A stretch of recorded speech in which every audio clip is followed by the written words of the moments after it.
오늘 상당히 피곤한 시간에 육체적으로, 그리고 오늘 주제가 오늘 고통부터, 에, 고통에 대해서 지난번에 고통 좀 입안에서 했나?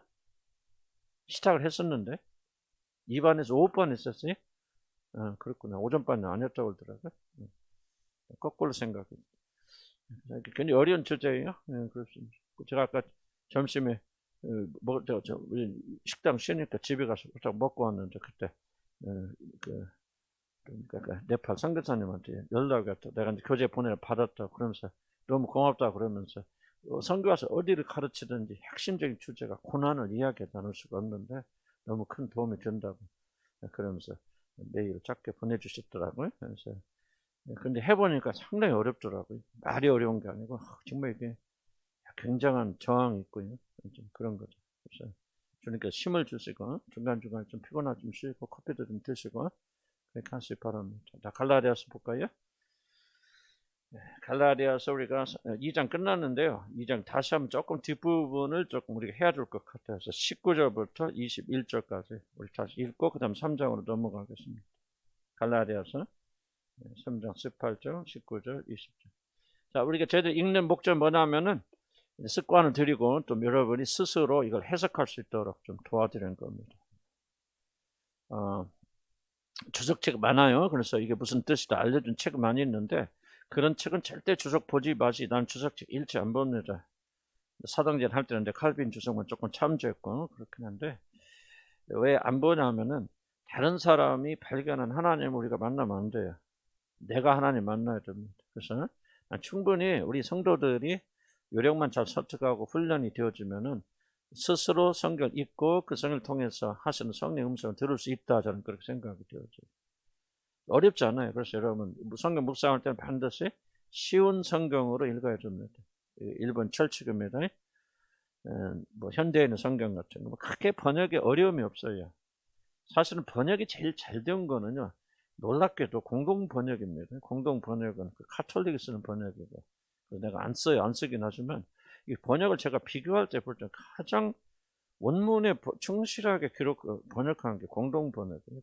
공동 번역은 또 거기 의경도 들어가고 또 하나님도 하느님이라고 치고 뭐 하느님 그럼 어디서 틀림도 하지만 하나님이라는 용어는 굉장히 좀 정치적 의도가 있는 용어들입니다. 하늘님의 준말에 그래서 그 만민 신앙 뭐라고 모든 그 기독교 하나님이라는 그런 것이 우리는 하나밖에 없다서 하나님 쓰잖아요. 그러니까 우리는 다른 신은 존재하지 않는다. 그런다. 카톨릭에서 하느님이라고 쓰는 것은 하늘님을 하느님이라고 말하고 하늘님은 어떤 종교에서도 말하는 신이에요. 그래서 참 크게 무서운 것은 그런 그 표현들이 그들이 신앙을 고백하는 거죠. 뭐라 설명할까 좀 갑자기 생각 안 나는데 뭐랄까 만민 구원세라든지 또는 모든 종교에 다 구원이 있다는 것을 은근 살짝 깔아 넣는 것을 나는 하나님이라는 단어를 굉장히 싫어합니다. 실수로라도 우리는 하나님 쓰지 하늘님은 다른 종교들 다 말하는 거예요. 그건 잘못된 거예요. 우리는 하나밖에 없는 유일하신 하나님이라 그래서 하나님이라고 쓰는 거예요. 아멘. 우리나라 그리고 우리나라 동양물과 백자 그것도 바꿨잖아요. 하나님이 부어서 그런데 요즘 그러니까 하느님이 부어서 바꿨죠. 다 입김에서 그런 거거든요. 그런 걸 감안하더라도 일단 번역 자체는 참 뛰어난 번역인 것 같아요. 그래서 제가 좀 약간 참조를 하지만은 그러나 기본으로 삼지 않는 것은 좋지 않은 그런 배경이 있기 때문에 좀 그래요. 그래서 현대에 있는 성경 같은 거는 그래도 조금은 그런 색채가 없어요. 그래서 좀 그렇게 쉬운 걸로 이해하시고 그다음 두 번째 성경 해석하려면요. 히브리 헬라 모르잖아요. 나도 잘 몰라요. 전문가들 좀 할 뿐이죠. 내가 보니까 그렇게 큰 도움을 주는 것 같지 않아. 히브리 헬라 하는 것. 그럼 성경 해석 원칙 뭐냐 문맥으로 해석해야 됩니다. 쉽지 않아요. 왜냐하면 갈라디아서 보니까 갈라디아는 갈라디아 교인은 그때 이 갈라디아 교인들은 지식층이 아닙니다. 굉장히 조금은 노예들, 가난한 사람들, 여자들, 과부들, 하층계층들이 많아요. 그렇죠? 갈라디아 써 있는 어느 것들은 하층 계층들을 대상으로 썼기 때문에 사실 그렇게 어려운 이야기들이 아니에요. 그래서 우리가 이제 뭐를 기억하냐 성경을 이해하려면 헬라 본문도 좀 필요하고 참조하는데 그는 이제 목회자들이나 할 얘기가 아니고 우리 문맥으로 해석해야 됩니다. 그래서 예를 들면 오늘 갈라디아 3장 2장 20절 유명한 건데요. 많이 잘못 오역됩니다. 그럼 이것을 이해하려면 지금 갈라디아는 첫째 뭐를 지금 바울이 강조하게 썼다고 그랬죠? 첫째 오직 행동이 아니라 그러니까 율법이 아니라 율법 지킴으로 아니라 오직 예수를 행하시는 믿음으로 구원받는 강조합니다. 그러면 이 큰 틀 안에 갈라디아서 2장 20절도 들어가 있는 거죠. 갈라디아 2장 20절은 굉장히 신비주의적인 방법으로 많이 해석되거든요.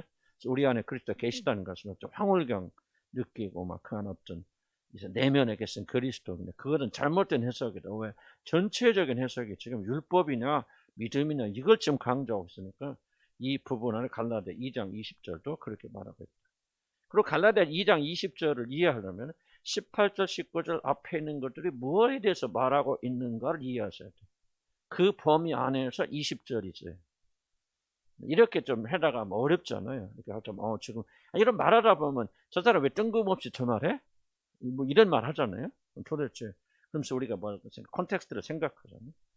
그런 것처럼 이렇게 해나가면 여러분들이 어렵지 않게 성경에 대해서 읽으면 스스로 하나님을 좀 알고 수 있고 하나님 하신 말씀을 우리가 발견할 수 있다. 왜 이게 필요하냐면 마지막 때가 되면 모여서 교회에서 예배 드릴 수도 없고 예배 드린다 할지라도 전부 목회자들의 성경 해석이 정치적으로 흘러간다면 이게 중요한 얘기입니다. 복음에서 떠나서 내가 뭐 기복주의 신앙을 가진 목회자는 전부 성경 해석할 때 기복주의를 해석하게 되고 내가 신비주의 경향을 가지고 있다면 성경 전부 그러니까 목회자가 잘못된 목회자라면은 성경 해석이 전혀 달라질 수 있거든요. 가장 안전한 것은 성도들 각자가 하나님의 말씀 앞에서 이게 옳다라는 생각이 들어지고 하나님의 말씀을 통해서 하나님의 음성을 들을 수 있는 자가 되어져요. 그래서 성경은 전체적으로 어디 한 절만 읽고 어디 한 것만 읽는 것이 아니라 전체적으로 흘러서 읽는 게 제일 좋죠.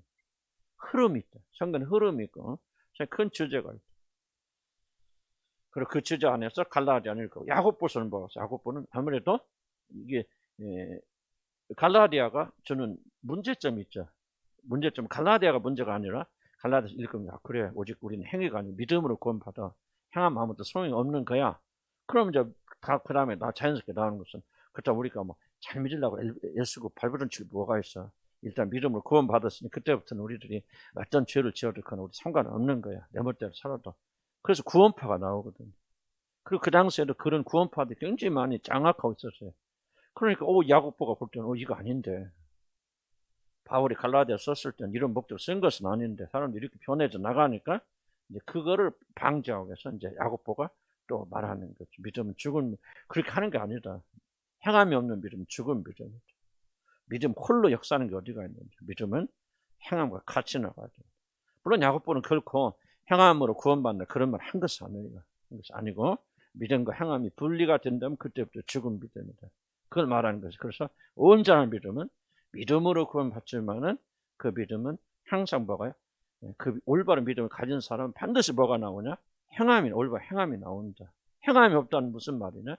믿음은 있는데 행함이 없단 말이 아니다. 믿음이 없단 말이다. 구원받는 믿음이 잘못된 믿음을 가진 거다. 사실은요, 서로 보완해주지만은 그것이 절로 모순되는 거 아니에요. 그래서 우리가 이제 그런 식으로 읽어나가고 시작하고 그랬으면 좋겠다 싶습니다. 그럼 18절부터 보겠습니다. 18절부터 보면 21절까지 같이 읽을 거야. 시작. 만일 내가 허락된 것을 다시 세우면 내가 나를 범법한 자로 만드는 것이라. 내가 율법으로 말미암아 율법에 대하여 죽었나니 이는 하나님에 대하여 살려 합니다. 내가 그리스도와 함께 십자가 못 박혀 죽었나니 그런즉 이제는 내가 사는 것이 아니고 오직 내 안에 그리스도께서 사시는 것이라. 이제 내가 육체 가운데 사는 것은 나를 사랑하사 자기 몸 자선을 버리신 하나님의 아들을 믿는 믿음 안에 사는 것이라. 내가 하나님의 은혜를 피하지 아니하노니 만일 의롭게 되는 것이 율법으로 말미암으면 그리스도께서 헛되이 죽으셨느니라. 첫 번째, 내가 만일 허락된 것을 다시 세우면 허락된 것이 율법을 지금 율법 얘기하는 겁니다. 컨텍스트가. 그래서 내가 율법을 지킴으로 사도 바울은 구원받으러 전에 뭐였습니까? 예수 믿는 자를 잡아 죽이는 그를 열심까지 하고 모든 율법을 피눈물 나게 지켰죠. 마틴 루터도 믿음으로 구원받는 것을 발견하기 전까지 정말 고행으로. 그래서 구텐베르크 성전이니까 높은 성전 몇백 계단 되는데 마틴 루터는 뭐해서 고행했죠. 거기서 반바지만 입고 무릎으로 기어 올르면 다 깨지고 피나고 흐릅니다. 이런 수행을 통해서 그리고 자기 자신 육체를 절전히 통제하고 낙대함으로 구원을 얻으려 했지만 아무 소용이 없죠. 오직 한마디, 나의 의는 오직 믿음으로 말미암아 살리라. 이 말 한마디에 루터가 완전히 정말 회심하여서 참된 복음을 그리고 자유를 누리게 되었다. 사도 바울도 마찬가지. 일생 동안 율법을 지키면 구원받으라 했지만은 다메섹 도성에서 예수를 만났다. 결국 뭐예요? 내가 율법을 지키게 행했지만 그럼 나는 범법자, 핍박자밖에 되지 않았다. 그러니까 이거 율법 지키면 되는 거 없구나. 어떤 육체도 지킬 수 없구나. 율법 자체는 선한 거지만 그래서 그때 깨닫고 그 다음부터 율법을 다 폐하여 버렸죠. 그럼 먹고 마시고 뭐하는 율법 하나 지키자. 오직 예수를 믿는 믿음으로 그는 살게 됐죠. 그러다가 다시 이제 율법으로 돌아간다면 그 말이죠. 갈라디아 가는데 그래 그 갈라디아는 또 구원 받았어요. 성령 받았습니다. 그런데 유대의 사람들이 돌아와서 속이잖아요. 예수만 믿으면 부족하다. 거기에 할례까지 받아야 된다는 말에 속아서 다시 율법으로 돌아간다면 이것은 바로 끝나는 게 아니라 바로 너희들이 범법한 자, 죄인으로 다시 돌아간다. 구원받아 의로운 사람이 되어졌는데 다시 율법을 지켜야 구원받는다 생각하고 다시 율법을 지키기 시작한다면 그 순간도요. 나는 죄인이라면 다시 죄인 되는 거죠. 범법자가 되어진다. 내가 율법으로 말미암아 율법에 대하여 죽었느니 율법을 아무리 지키려고 해서는 안 되잖아요. 구원받 좋다니요. 그래서 자기가 율법에 대하여 죽었다면 율법을 지키면 아무것도 이룰 수 없는 그런 자가 되어졌다. 이는 하나님에 대하여 살려 합니다. 하나님께서 없어요. 이제 또 복잡합니다. 또 설명하려면 그러나 왜 하나님께서 우리에게 율법을 주셔서 율법을 우리가 지킬 능력이 없는 자라고 하는 것을 보여주시느냐? 그래야만 복음은 받아들입니다. 그러니까 율법에 대해서 그런 과정을 겪었던 것은 율법이 나를 구원할 수 있기 때문에 사실 구원할 수 있지만 우리 연약함을 못 지키잖아요. 그래서 율법에 대해서 죽었던 말은 나는 율법 지킬 수 있는 아무런 능력도 없다. 무기력하고 무능력한 자다. 하고 그렇게 하고 내가 율법을 버리는 것은 뭐냐? 하나님에 대해서 살려고 그런 것이다. 그런 거죠. 20절 애굽전에 해석하는데 갈라디아서 2장 20절은 가장 유명한 구절이에요. 성경제 가장 유명한 구절이에요. 갈라디아 2장 20절 많은 사람이 암송하고 노래하고 찬양하고 이렇게 생각하는데 제가 조금 염려하는 것은 이것이 굉장히 신비적인 방향으로 해석된다는 거죠. 그래서 그리스도 내 안에 서 있는 살아있다. 그래서 그리스도 안에 그 살아계신 주님을 만나고 또 신비적인 방법으로. 그런데 그럴 수도 있겠지만은 지금 이 본문이 원래 의미하는 것은 아닐 수도 있다. 그래서 지금 뭐를 얘기하냐면 율법으로 말미암아 내가 구원받으려 했지만은 그 소용없다는 것을 내가 철저히 아무것도 할 수 없다는 것을 발견하고 나는 예수를 믿는 믿음으로 다시 돌아와서 그분을 구원받았다. 그런 맥락에서 해석해야 되죠. 갈라디아 2장 20절. 그래서 내가 그리스도와 함께 십자가에 못 박였나니. 자, 그럼 여기서 뭐가 내가라는 말은 뭐예요? 어떤 나라는 거죠? 그렇지. 율법을 지키면 다른 말은 우리의 노력과 우리의 의로 구원받으려고 했던 내가 그 말이 나요. 그런 내가 그리스도 예수와 함께 십자가 못 박혔나니. 더 이상 나는 나를 구원하겠다. 내 행위로 내가 구원하겠다. 내 의로움으로 나를 구원하겠다는 모든 생각을 이제 포기하였다. 끝났다 그 말이죠. 다른 의미가 여기서 나는 이걸 해석하는 18절 19절 앞에서도 콘텍스트에서 해석해야 돼요. 어떤 나냐?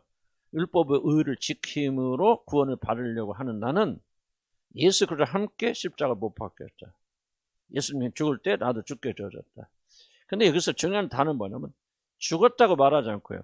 못 박혔나니 그렇게 말합니다. 그럼 못 박혔다는 말은 지금 이렇게 말할 수도 없죠. 사도 바울이 나는 예수 그리스도와 함께 십자가에 못 박혀 죽었나니 이렇게 말해야 되는데 의도적으로 그는 죽었다는 말을 빼지요. 나는 의도적이라 생각하고 이제 사도 바울이 의도하지는 않았을지 모르지만 성령께서 그걸 통해서 기록한 거잖아요. 그러나 이 단어가 굉장히 중요하다고 생각하는데, 자 보세요. 헬라어로 이것을 무엇을 히브리어로 의미하는 이게 중요한 거 아니에요. 좀 이렇게 잘 살펴야 돼요, 구분들을. 저는 그래서 제가 이제 헬라어 필요하지만은 그럼에도 불구하고 내가 너무 과하게 추정하지 않는 이유는 충분히 맥락을 이해할 수 있거든요. 그럼 생각해보면 사도 바울이 왜 못 박혀? 단순하게 지금 죽었다는 말을 그런 의미는 의미란 말, 죽었단 말. 근데 왜 사도 바울은 의도적으로 못 박혀 죽었나니라고 못 박혔나니라고 끝내는가? 못 박혔다는 그 사람이 이제 죽었다는 건 살았다는 거죠. 무엇을 여러분 암시받을 수 있습니까? 못 박혔다면 죽었다는 말 암시하지만 그러나 의도적으로 죽었다는 생략하는 것은 죽은 것은 사실이지만 아직도 살아있는 어떤 상태를 지금 말하는 것 같아요. 그러니까 우리 안에 뭐가 있어?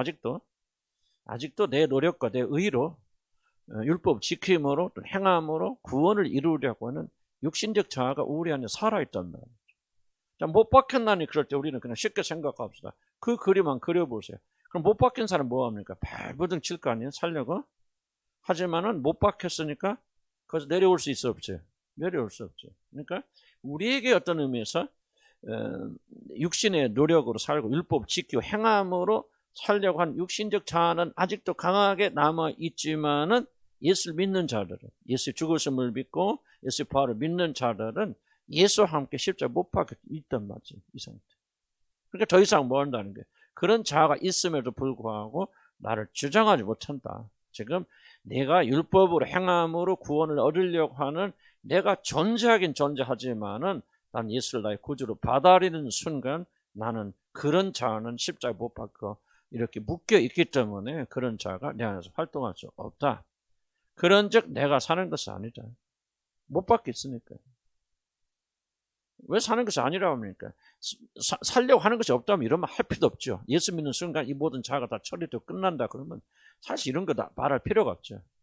죽은 건 사실이지만 실제로 죽지 않은 존재처럼 활발하게 움직이기 때문에 이걸 언급할 수밖에 없잖아요. 그래서 어떤 내가 십자가 못 박혔다는 거죠. 자아를 부인한다는 말은 내 존재 자체를 부인한다 그 말이 절대 아닙니다. 많은 사람 오해가 그래. 내가 없는 것이 자아가 죽는 게 아니에요.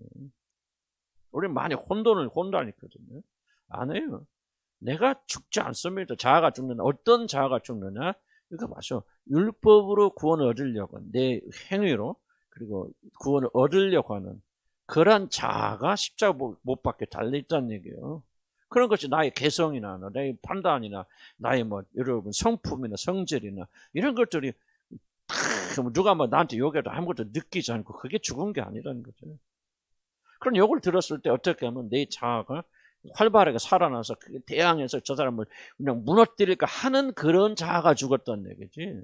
누가 나한테 욕하는데 좋아요, 기분 좋습니다. 이게 기독교 아니에요. 이게 자아가 죽은 게 아니라 그 말입니다.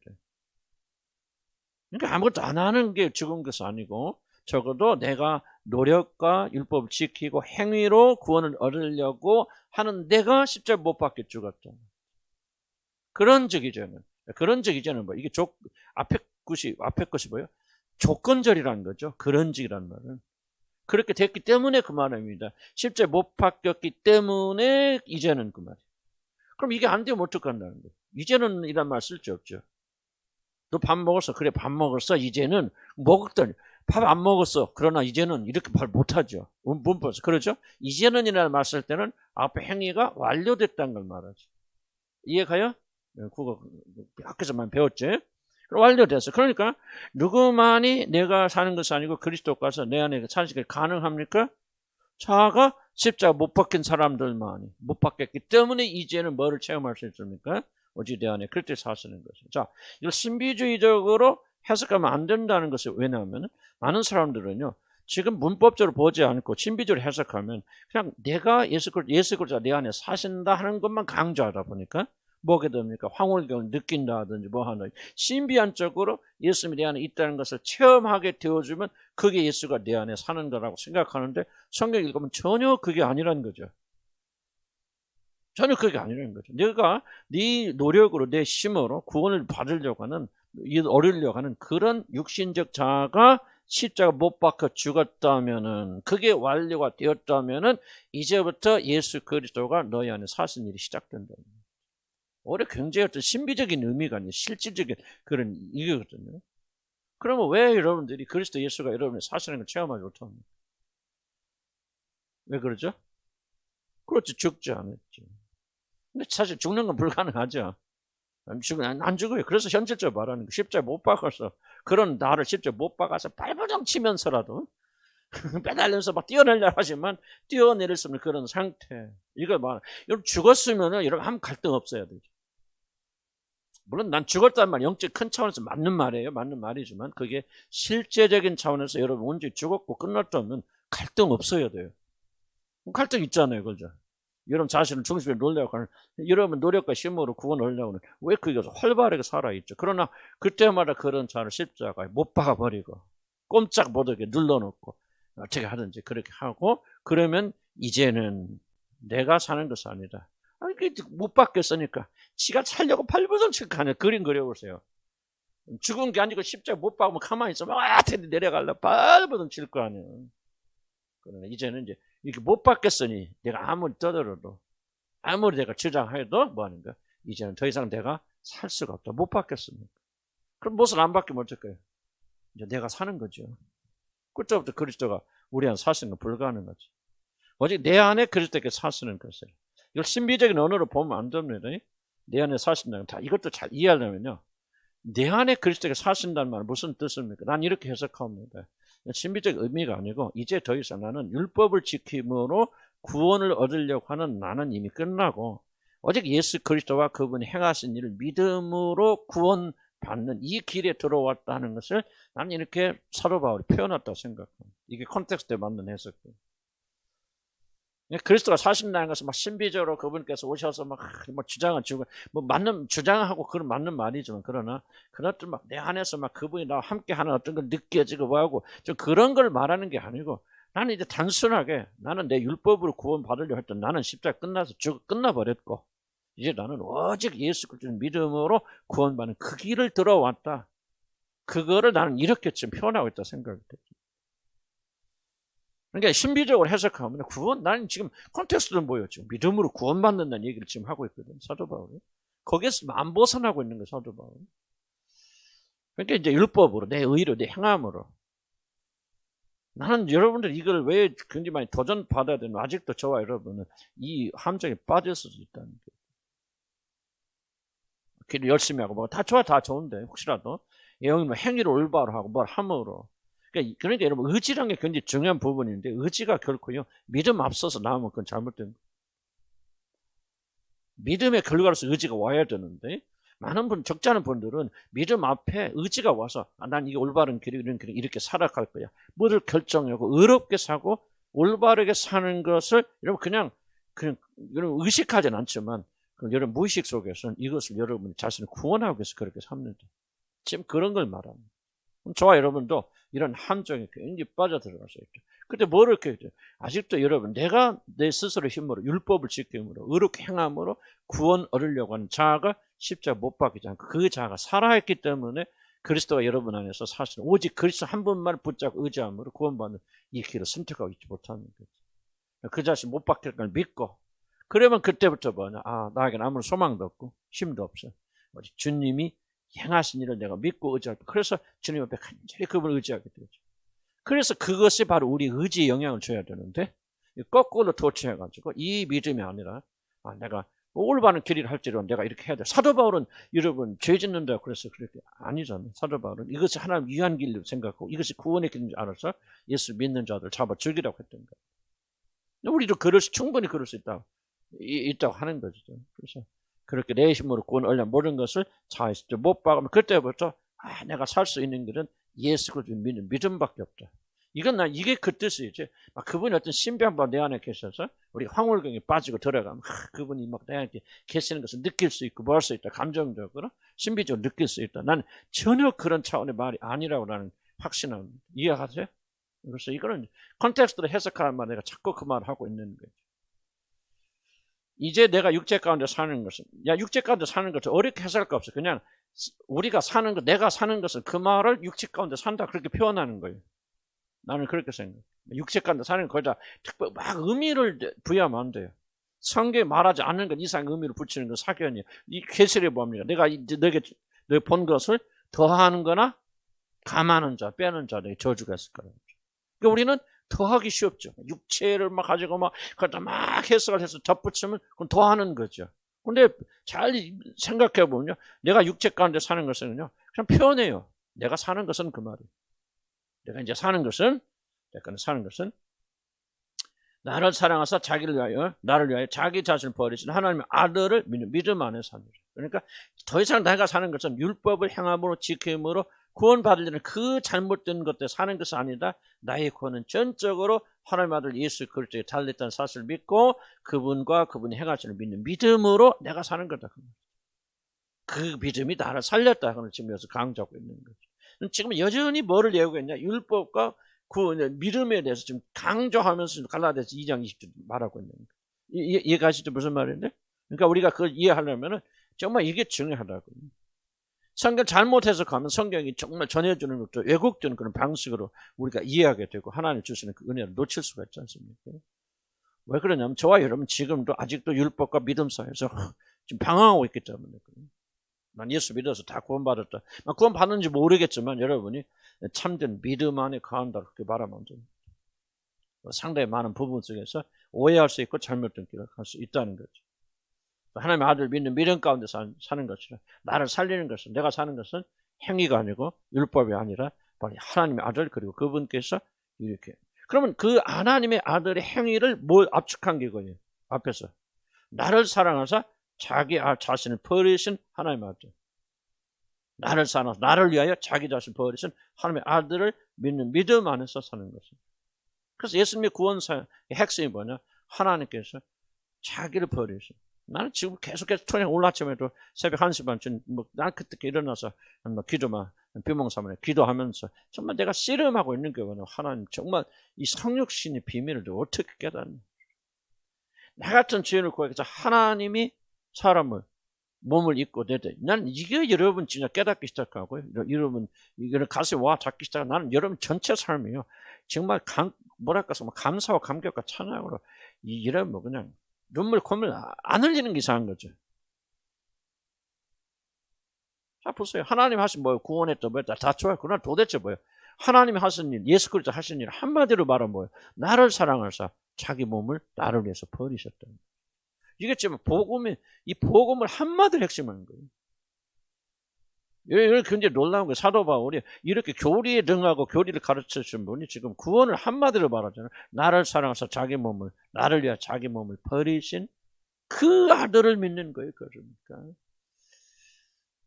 그러니까 교리라는 것이 다른 게 아니고 이걸 지금 우리가 깨닫고 맛보는 것이 교리 아니겠습니까?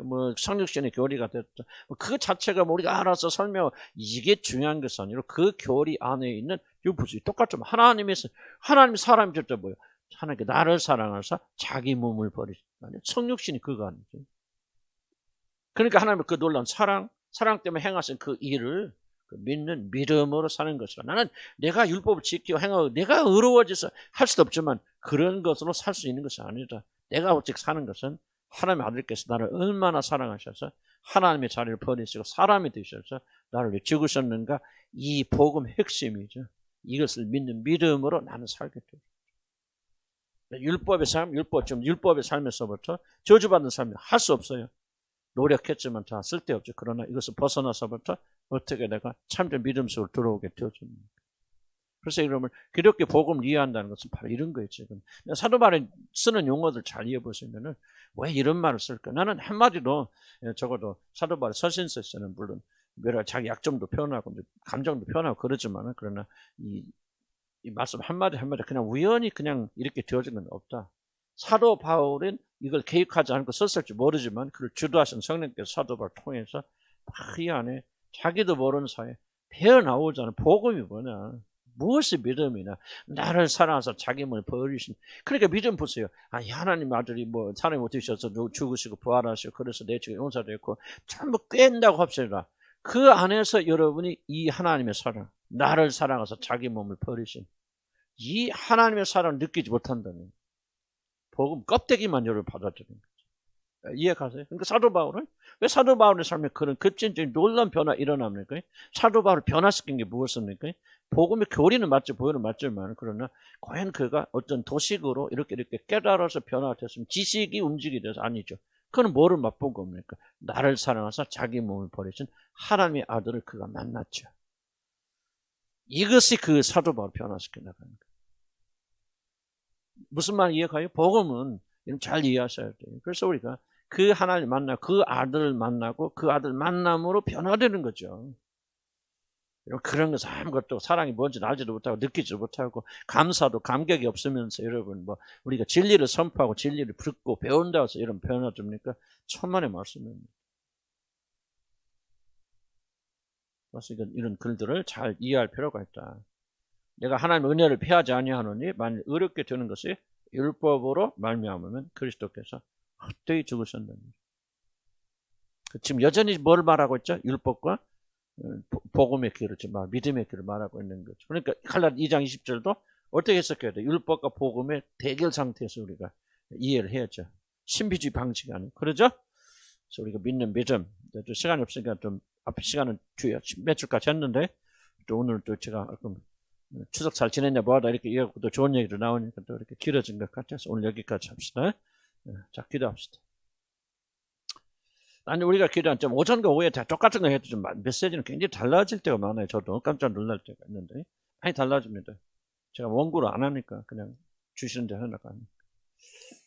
복음을 이해하려면요, 좀 나는 사도 바울의 좀 이런 것은 내가 좀 준비할 때나 생각할 때 전혀 생각지 못한 부분들이거든요. 근데 할 때 이렇게 주님께서 감동하시는 부분들이 있어요.